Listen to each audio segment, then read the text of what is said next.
நீங்கள் தினமும் தலைக்கு குளிக்கிறீங்களா அப்படின்னா முடி கொட்டுறதுக்கு இதுவும் ஒரு காரணங்க. அதாவது நம்மளுடைய ஸ்கேல்பில் செபாசியஸ் அப்படின்ற நுண் சுரப்பிகள் இருக்குங்க. இந்த நுண் சுரப்பிகள் செபம் அப்படின்ற மெழுகு போன்ற எண்ணெய் பசையை நம்ம தலையில் சுரக்க வைக்குதுங்க. இந்த எண்ணெய் பசை எல்லாத்துக்கும் ஒரே மாதிரியே சுருக்காதுங்க. இப்போ ஒரு சில பேர்த்துக்கு நார்மலாக சுரக்கும், ஒரு சில பேர்த்துக்கு ரொம்ப கம்மியாக சுருக்குங்க. அதாவது நார்மலாக சுரக்கிறவங்களுக்கு அவங்களுடைய முடி பார்க்கும்பொழுது இயற்கையாகவே சாஃப்டாக இருக்குங்க, முடி கொட்டவும் கொட்டாது. இந்த சுரப்பி கம்மியாக சுருக்கிறவங்களுக்கு முடி பார்க்கும் பொழுது ரொம்ப ட்ரையாக இருக்கும், அவங்களுக்கு முடி அதிகமாக கொட்டுங்க. அப்போது நார்மலாக முடி இருக்குது, அவங்க முடி சாஃப்டாக இருக்குது, அந்த செபம் அப்படின்ற சுரப்பி நல்லாவே அவங்களுக்கு சுரக்குது அப்படின்னா அவங்க வாரத்தில் 3 நாள் தலைக்கு குளிக்கலாங்க.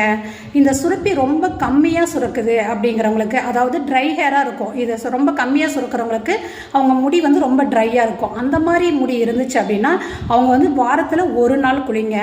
ஏன்னா நீங்கள் ஆல்ரெடி உங்களுடைய முடி ரொம்ப ட்ரையாக இருக்கும், நீங்கள் தொடர்ந்து தலைக்கு குளிச்சிங்க அப்படின்னா உங்களுக்கு இயற்கையாகவே எண்ணெய் பசை கம்மியாக தான் சுரக்குது. இன்னும் நீங்கள் குளிச்சிங்க அப்படின்னா தொடர்ந்து உங்களுடைய முடி ரொம்ப கொட்டவே ஆரம்பிக்குங்க.